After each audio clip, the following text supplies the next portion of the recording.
I used to live at my relative's house while the final exams of my class 11 were going on. The reason for me living there was because my home was getting painted, and I lacked focus because of the disturbances. My relatives had a daughter, which was my cousin.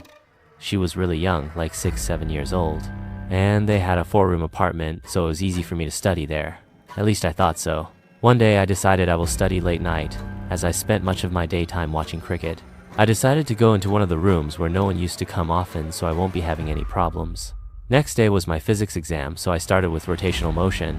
After an hour and a half, rotational motion's revision was over, and I decided to move on to the next chapter. Suddenly, the lights of the room went out. I shouted, asking my relatives what had happened.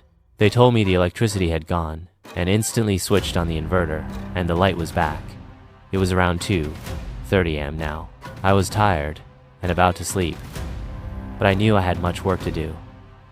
Suddenly, strange stuff started happening. I heard a voice from behind their TV. It was a big monitor TV like the old times, and it was on top of a small Almira at the corner of the room.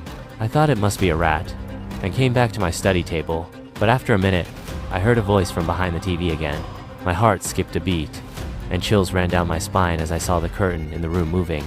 Just after that, the TV turned on, and there was an advertisement playing on a news channel with low sound. I turned the TV off thinking it might be a technical problem and ignored the curtain. Half an hour later, it was 3:00 am. The most creepy hour of the day, and I was struggling to keep my eyes open, and mosquitoes started zzzz in my ears. I slapped them, and they went off. Again, I heard a sound. This time it was a hiss sound, which I could hear in my ears. The curtains moved again, and I swear, I saw legs behind the curtain.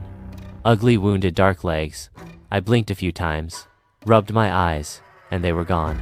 Immediately I left books and everything open, turned off the lights, and woke up my aunt, asking them if I could sleep on the couch in their room, and I told the reason it was too cold in the other room. I gave my exam the next day, but I couldn't concentrate much. Came back at my relative's house from the school, packed my bags, and headed back to my home. I told Mom and Dad I missed them, so I came back. Never told this incident to anyone, as they would only scold me for watching too many horror movies.